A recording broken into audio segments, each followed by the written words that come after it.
오늘 함께 묵상할 하나님의 말씀은 사무엘상 28장입니다.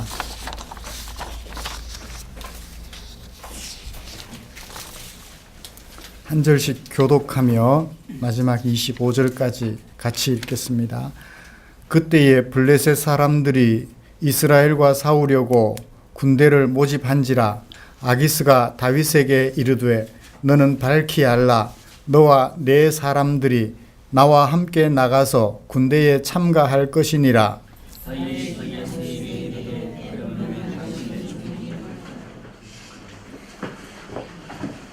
길지만 너무 분명했던 요한계시록의 여정을 우리가 마무리하였습니다. 가을 단풍을 보면서 감탄을 하지 않는 것처럼 우리는 요한계시록을 묵상하면서 역사 속에서 살아가는 성도들을 향한 사도 요한의 분명한 메시지에 감탄하였습니다. 사도 요한은 완전한 하늘 교회를 반드시 이겨야 하는 역사 속 교회 위에 오버랩시키면서 역사 속 현실에서 살아가는 우리 성도들로 하여금 이기는 교회가 되도록 격려해 주었죠. 미래의 내가, 오늘 역사 속에 살아가는 나에게, 신부가 신부에게 메시지를 전해주면서 이기는 성도들이 되라고, 사탄의 실체를 파악하고 그 사탄과 싸워 이기는 성도들이 되라고 격려해주는 메시지를 들을 수 있었습니다. 하나님께 도전하는 세상을 이기는 성도가 되고자 하는 저와 여러분, 우리를 위하여 하나님께서는 사무엘상 28장 말씀을 주셨습니다. 저는 이 본문을 가지고 흑암 속 폭풍우 칠 때라는 제목으로 설교하고자 합니다. 말씀 나누는 동안 한없는 하나님의 은혜가 저와 여러분 우리 모두를 감싸게 되기를 간절히 소원합니다. 먼저 이 28장에 기록된 내용을 좀 정리를 하고 설교를 했으면 합니다. 사무엘이 죽고 나서 사울이 모세의 명을 기억하고 또 사무엘이 평소에 들려주었던 말씀을 기억했기에 그동안 가까이 두었던 신접한 여인들, 박수, 초혼자들, 이런 자들을 그 땅에서 쫓아냈다고 하였습니다. 쫓김을 당하는 당사자들은 그걸 어떻게 느꼈어요? 9절에 보면 여인이 말합니다. 사울이 우리를 멸절시켰다고요. 사울은 그냥 쫓아냈지만 쫓김을 당하는 그들의 입장에서는 멸절당하는 것처럼 느낄 정도로 사울은 마음을 새롭게 다짐하는 것 같았습니다. 그러나 그것도 잠시 다시 블레셋 군대가 이스라엘을 침략해 왔습니다. 이스라엘을 침략해 왔을 때 사울이 하나님께 물어보았지만 어떤 대답도 들을 수 없었고 답답한 나머지 그리고 다급한 나머지 이 사울은 쫓아냈던 신접한 여인을 다시 찾게 됩니다. 그리고 그 신접한 여인이 불러올린 어떤 영으로부터 하나님께 듣는 것과 같은 메시지를 듣게 됩니다. 사울의 왕위가 다윗에게로 옮겨졌고 그리고 이 블레셋 군대의 침략 앞에서 사울은 지리멸렬할 것이다. 그런 소리를 듣고서 사울은 앞이 캄캄하여 엎드러집니다. 절망감에 사로잡히죠. 그 상황에서 여인이 만들어준 발효시키지 않는 떡, 무교병을 먹고 기운을 내어 자기 길로 돌아갔더라 하는 것이 오늘 전체의 사건입니다. 이 사건을 통하여서 저는 3가지 정도로 주제를 나누고 같이 살펴볼까 합니다. 그 첫 번째는 사무엘이 사후에 신접한 자와 박수를 쫓아내는 등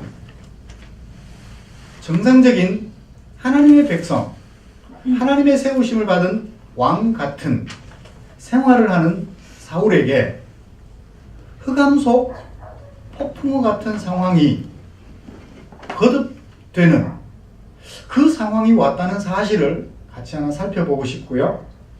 그 상황에서 사울은 어떤 자세를 취하였으며 무엇을 하였으며 어떻게 하였는지 살펴보고 싶고요. 마지막으로 그러면 이 사건 28장 사건을 통하여 사무엘상 저자가 무슨 메시지를 전하고 싶어 했는지, 여인은 여인의 길로 가고 신접한 여인은 여인의 길로 가고 사울은 자기 길로 갔다고 했는데 그 메시지를 통해서 그냥 끝나버리는 이런 메시지를 통해서 저자는 무엇을 말씀해 주려고 했을까? 그러면 사울은 자기 길로 가지 않고 어떻게 해야 했을까? 라는 메시지를 우리에게 남겨주고자 하는 그 저자의 메시지를 마지막으로 살피면서 말씀의 은혜를 나누기 원합니다. 먼저 사건의 배경을 담고 있는 발단 부분을 좀 살펴보십시다. 3절을 보시면 사무엘이 죽었으므로 사울은 어떻게 했나요? 온 백성들과 더불어 사무엘을 장사 지냈습니다. 그리고 어떻게 했나요? 신접한 자와 박수를 그 땅에서 쫓아내었다고 얘기를 하고 있습니다. 신접한 자를 왜 뜬금없이 쫓아냈을까요? 그동안은 곁에 두고 살펴보았는데 왜 뜬금없이 사무엘이 죽자 그들을 쫓아냈을까요? 사무엘 사후에 사울은 조금 정신을 차린 것 같아요. 왜 그런가 하면 이 신접한 자와 박수를 쫓아내는 것은 단순한 퍼포먼스가 아니라 의미가 담겨 있는 내용이에요.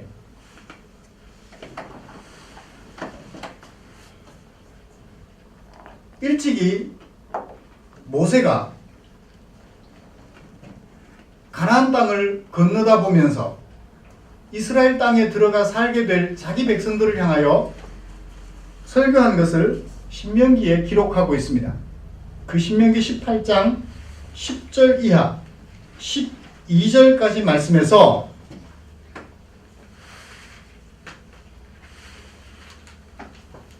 우리는 중요한 메시지를 들을 수 있습니다.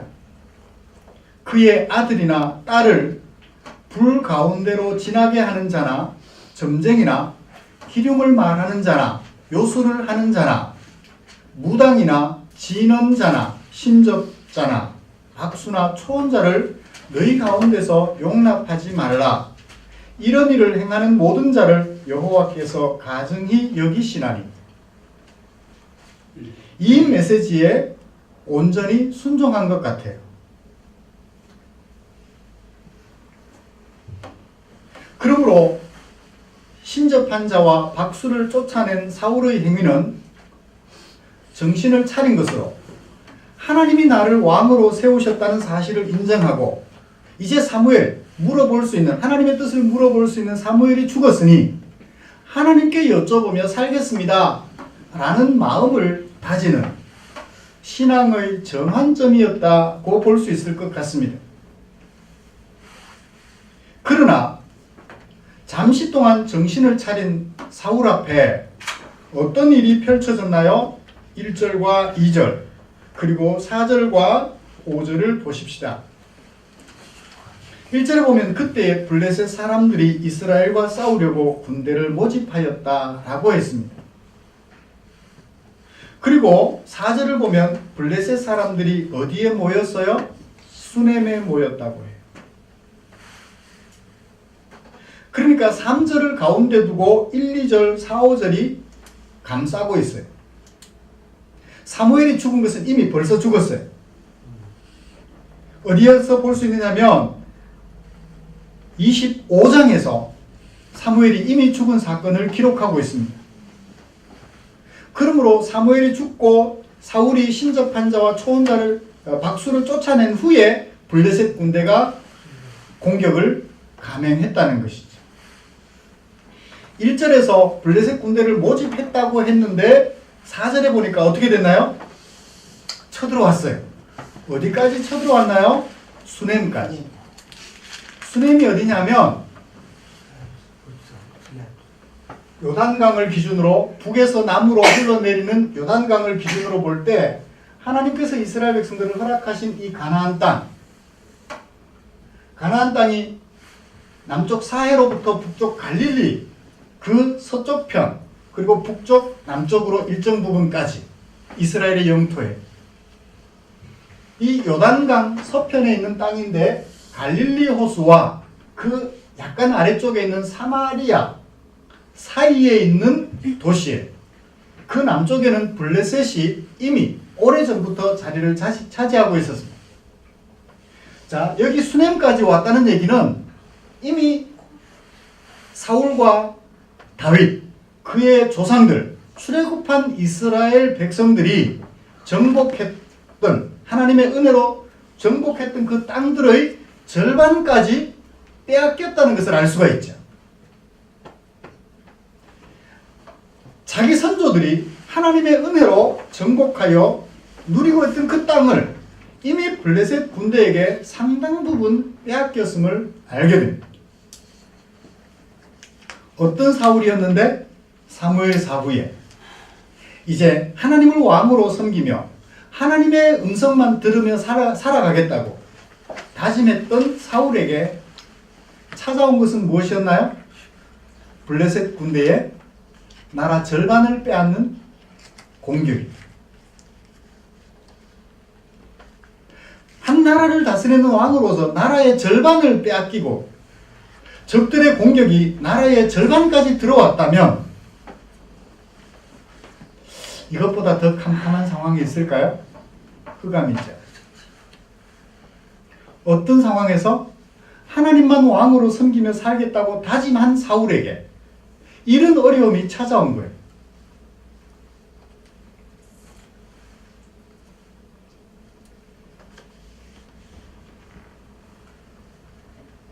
이런 흑암의 상황에서 사울은 무엇을 생각했나요? 하나님께 물었습니다. 먼저 하나님께 물었습니다. 그렇지만 하나님은 말씀하지 않으셨어요.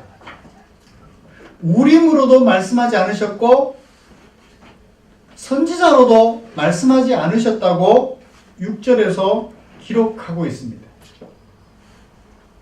블레셋 군대가 쳐들어온 것이 흑암이라면, 그쵸? 나라의 절반을 빼앗긴 흑암의 상황이라면, 앞이 캄캄한 상황이라면, 이제 하나님만 섬기며 하나님의 메시지만 듣겠다고 다짐했던 사울이 하나님께 물어보았지만 대답이 없어요.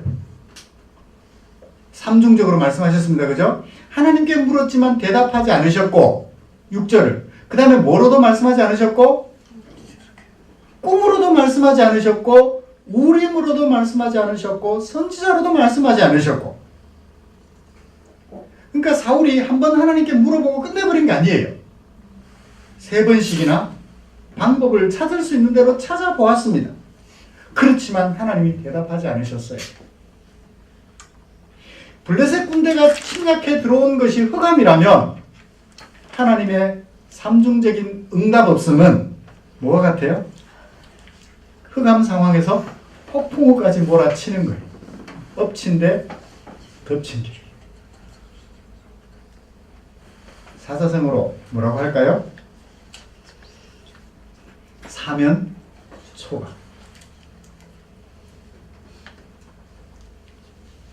아니, 하나님만 섬기겠다고 다짐하며 신접한 자와 박수를 쫓아냈다면 그런 사울을 가상히 여기시고, 하나님께 물을 때, 꿈을 꾸며 물을 때, 우림으로 물을 때,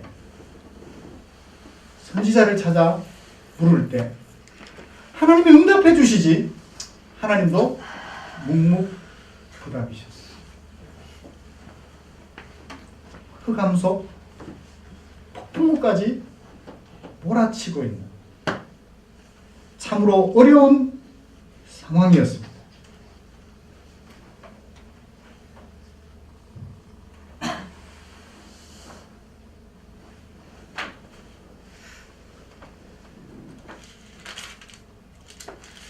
사랑하는 성도 여러분,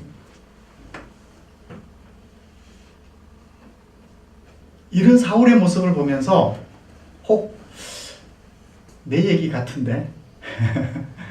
라고 생각하지 않으시나요? 내가 하나님만 섬기며 전에는 하나님의 음성을 싫어했고 하나님의 음성을 별로 듣지도 않았고 그랬지만 이제 좀 정신을 차리고 하나님의 음성만 듣겠다고 다짐을 해보는데 여전히 흑암 속과 같은 어려움이 찾아오고 그런 상황 속에서 하나님께 물어보아도 하나님도 대답도 안 하시고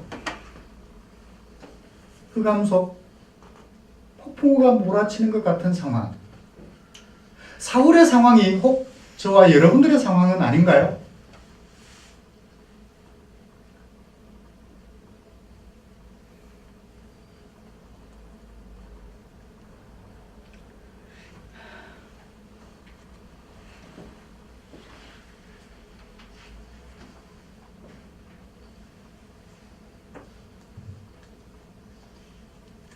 한 나라의 지도자로서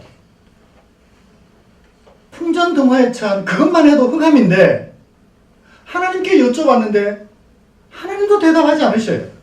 저자가 6절에서 3번씩이나 하나님이 말씀하지 않으셨다라는 것을 거듭하신 것은 사울이 하나님을 얼마나 찾았는지 알 수가 있는 상황이에요. 여호와께 물었는데 꿈으로도 말씀하지 않으셨고 우림으로도 말씀하지 않으셨고 선지자로도 말씀하지 않으셨고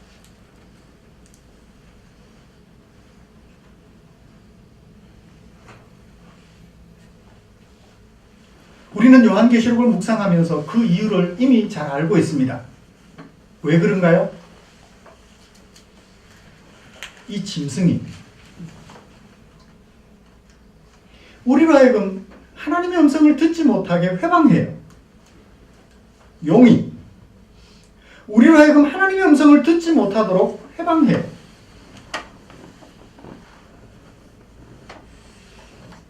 (15절을) 보시면 사울의 마음 다급했다.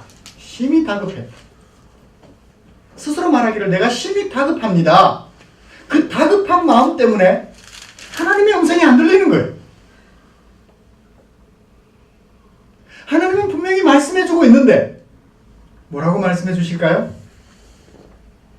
그건 이제 시작이야. 네가 정신을 차린 것은 이제 시작이야.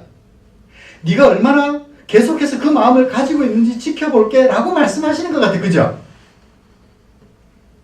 그거 한 번으로 끝이 아니야. 앞으로 네가 나와 함께 살아가는지 지켜볼 거야. 이런 상황 속에서도 라고 말씀하시는 것 같은데 다급함이 하나님의 음성을 듣지 못하게 해요. 흑암 속에 폭풍우까지 몰아치는 것처럼 착각하는 거죠. 하나님은 뭐 하고 계시는데? 보고 계시고 듣고 계시고.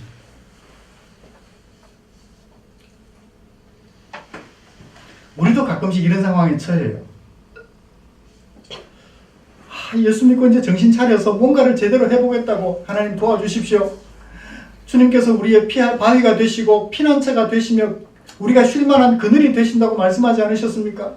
누구든지 목마르거든 내게로 와서 마시라고 말씀하지 않으셨습니까? 이제 하나님만 바라보겠습니다. 했는데 우리 앞에 여전히 어려움은 기다리고 있어요. 거기다가 엎친 데 덮친 격으로 하나님 도와주십시오 했는데 하나님도 묵묵부답인 것처럼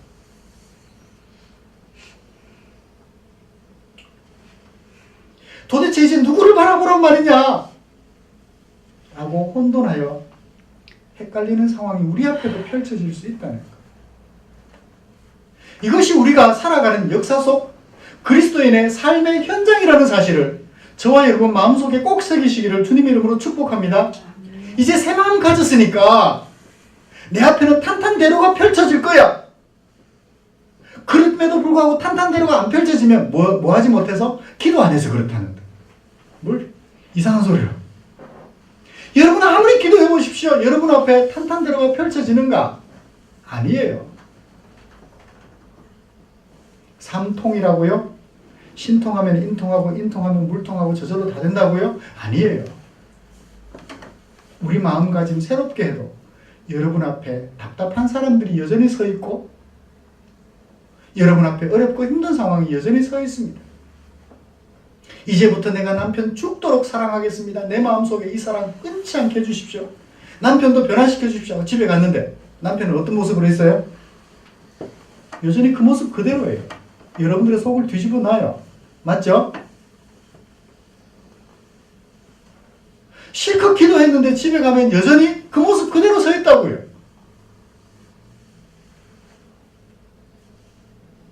여러분들을 흑암 속, 폭풍 속으로 몰아넣는 것은 우리가 살아가는 이 역사 속 사회의 현장이요. 바뀌지 않는 모습이에요. 언제까지? 주님이 오셔서 이 세상을 심판하여 하나님의 백성들과 하나님의 백성이 아닌 사람들을 분리시키는 그날까지는 우리가 살아갈 삶의 현장이라는 것입니다. 여러분들의 마음을 빗으로 꽂아놓기도 하고요. 여러분들의 마음을 호미로 파내기도 하고요. 이것이 답답하고 안타깝지만 우리가 살아갈 삶의 현장이라는 것입니다.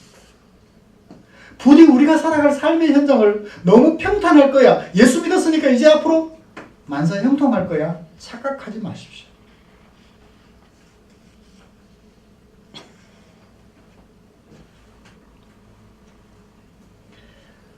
제가 이런 메시지를 전하고 싶겠어요?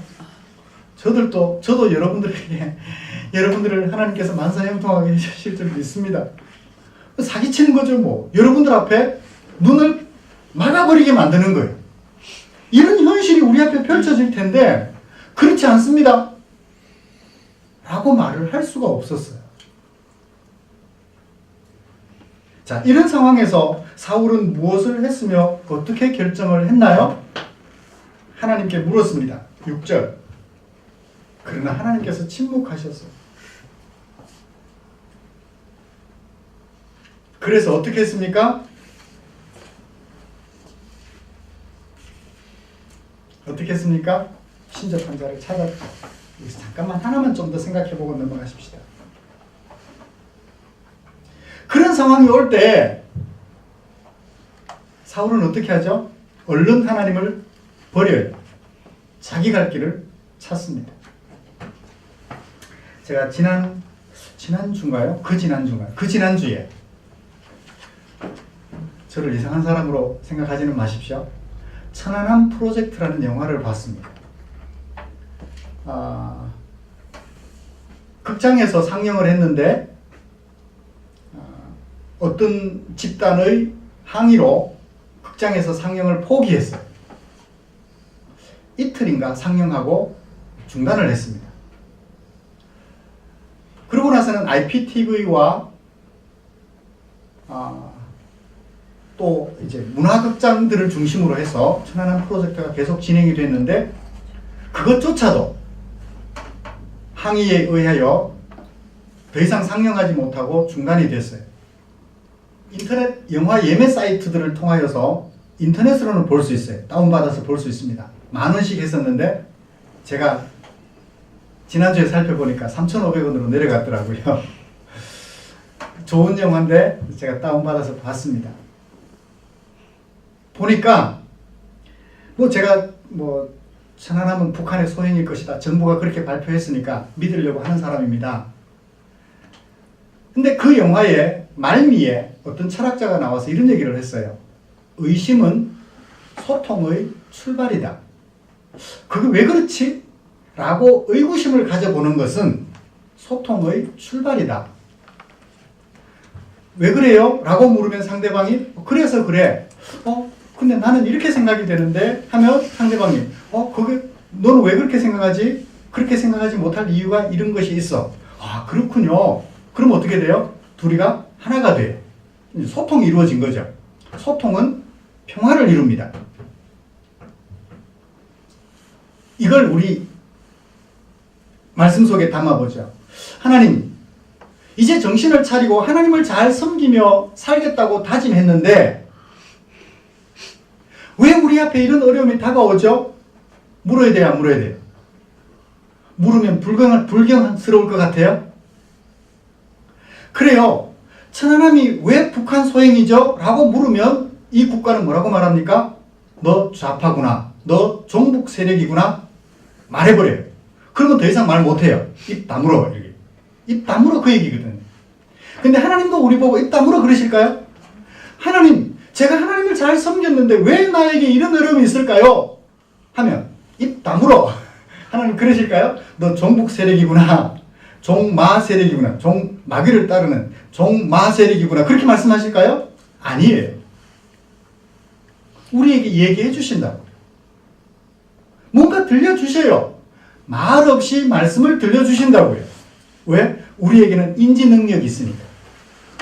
하나님을 닮아서 인지 능력이 있으니까 그 인지 능력으로 말 없이도 그 상황에서 이해를 할 수 있는 게 있어요.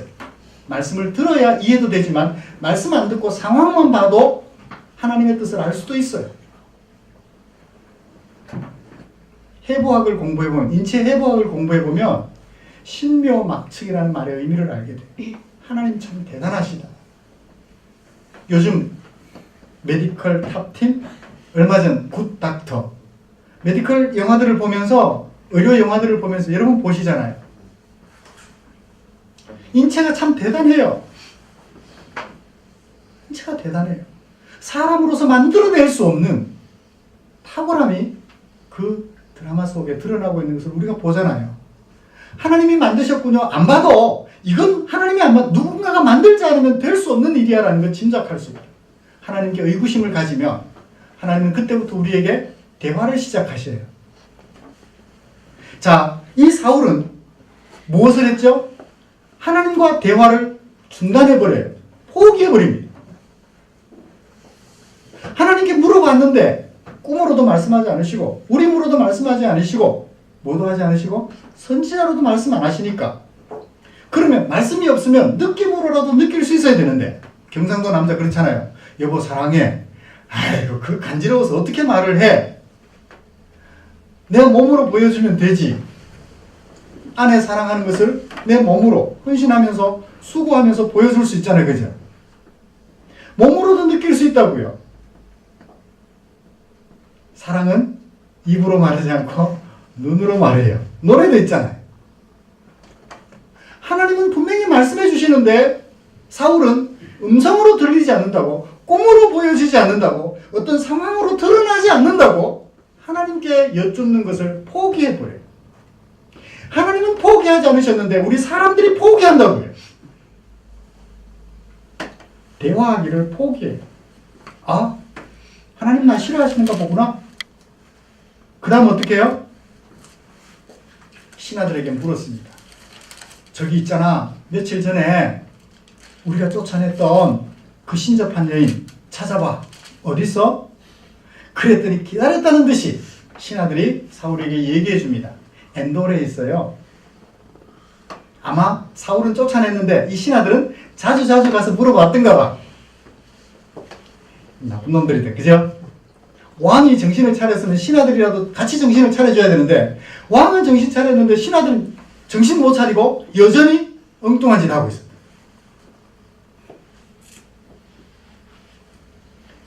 사울이 종 2사람을 앞세워 호위무사 2사람을 앞세워 야간에 신접한 여인을 찾아갑니다. 왜 밤에 갔을까요? 쫓아내놓고 낮에 가면 부끄럽잖아요. 그리고 쫓아내는 당사자인데 여인이 낮에 가면 알아보면 어떡해요? 그래서 몰래 위장을 하고 찾아갔습니다. 그래서 무슨 소리를 듣나요?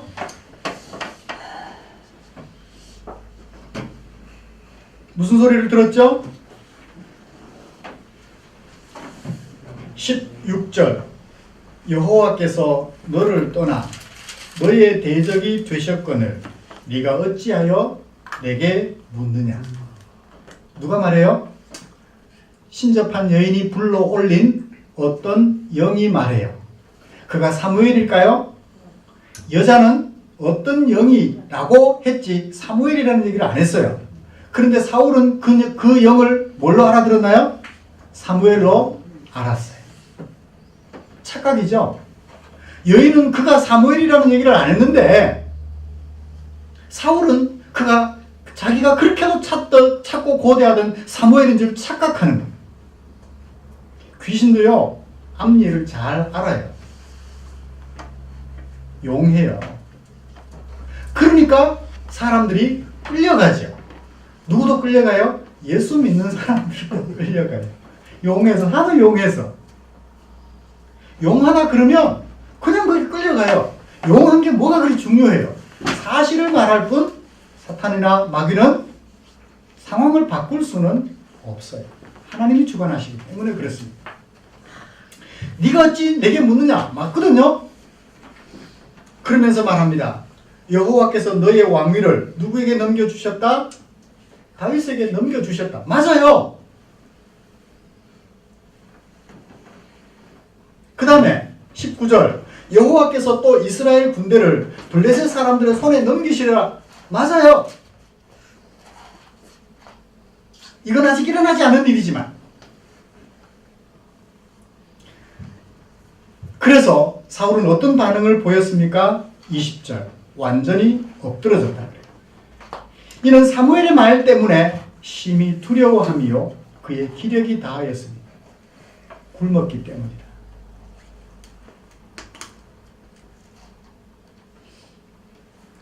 사울은 하나님의 말씀이 없다 하여 절망감에 사로잡혔습니다. 그래서 어떻게 했나요? 자기 길로 갔다고 얘기를 하고 있습니다. 사울은 왜 이렇게밖에 할 수 없었나요? 15절 심히 다급하니이다. 블레셋 사람들은 나를 향하여 군대를 일으켰고 하나님은 나를 떠나서 다시는 선지자로도 꿈으로도 내게 대답하지 아니하시기로 눈에 보이는 하나님의 응답이 없으므로 내가 다급하여 사무엘 당신을 찾아왔습니다. 그리고 어떻게 해요? 마지막 25절 자기 길로 갔어요.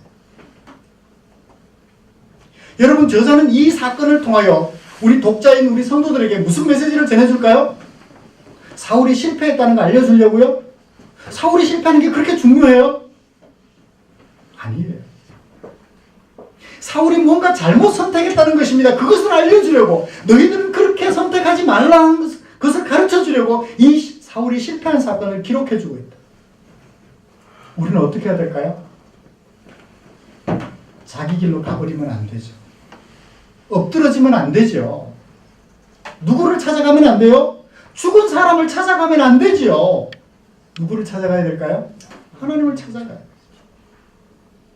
왜 응답이 없으며 응답이 없다면 왜 응답이 없으며 그 다음 어떻게 하는지 기다릴 수 있어야죠. 언제까지? 응답하실 때까지.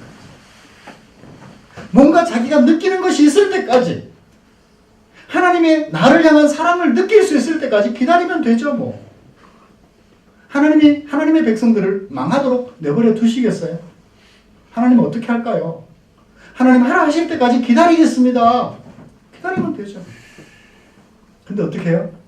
자포자기하고 자기 길로 가서 죽기만 기다려요. 하나님이 응답하지 않으시니 이제는 죽을 수밖에 없나 보다. 나라는 다윗에게로 넘어가나 보다. 그럼 어떻게 해야 돼요? 그러면 나라를 지켜내가지고 다윗이 왕위를 이어받을 수 있도록 하나님의 뜻이 그렇다면 준비하면 되죠. 그렇죠?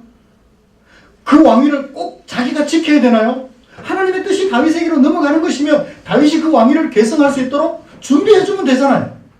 그리고 자기는 왕에서 물러나서 편히 지내며 살아가면 되잖아요. 자기가 아니면 이스라엘 왕이 없나요? 자기 고집 속에서 다급함에 포기해버리고 말아요. 이제 끝났다. 아닙니다. 끝난 것이 아닙니다.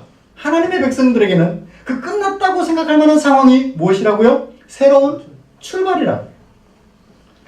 지금까지는 자기가 자기 인생을 주관해 왔다면, 귀신에게 자기 인생을 맡겼다면, 지금부터는 하나님이 주인 되시는 새로운 인생의 출발이라고요. 사무엘은 우리에게 그것을 들려주려고 이 사건을 기록으로 남겨주신 줄 믿습니다. 사무엘 실패한 거, 사무엘은 이렇게 나쁜 놈이야, 그거 알려주려고요?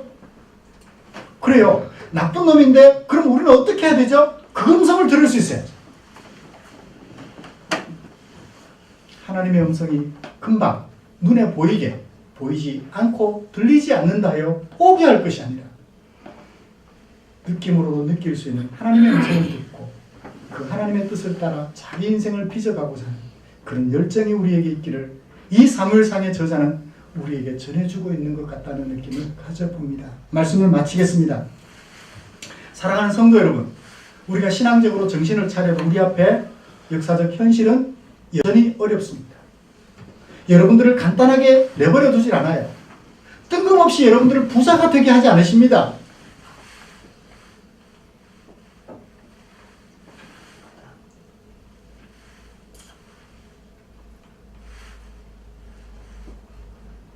여러분들이 항상 건강하도록, 그래서 천수만수하도록 지켜주지 않으신다. 사람은 아파야 그래야 죽죠.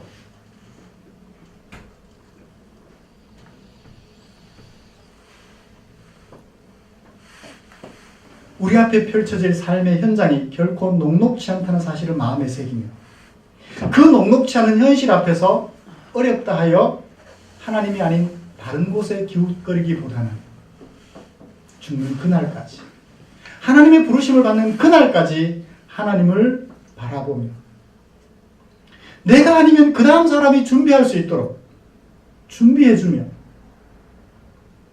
희생하고 헌신하면서 우리의 일생을 살아간다면 그런 우리 때문에 하나님의 나라가 더욱 견고하고 든든하게 세워져 갈 줄 믿습니다. 하나님의 신부답게, 어린 양의 신부답게 우리 일생을 아름답게 흰옷으로 날마다 세척해가는 저와 여러분들 되시기를 주님의 이름으로 축복합니다. 기도하겠습니다. 하나님 아버지, 그렇습니다. 우리 앞에 펼쳐질 삶은 결코 녹록지 않을진데 항상 함께 하시는 하나님을 한순간 잊어버리지 말고 하나님의 백성으로서 시작한 새 출발, 죽는 그날까지 계속해 갈 수 있도록 은혜 베풀어 주시옵소서. 중간에 어려움이 다가왔다 하여 하나님 바라보는 우리의 마음 포기하지 말게 하시고 하나님이 주인 되시는 새로운 삶을 끊임없이 도전하고 또 도전하여 하나님의 승리를 맛보며 살아가는 소중한 지체들 되게 하여 주시옵소서. 예수님의 이름으로 기도드리옵나이다. 아멘.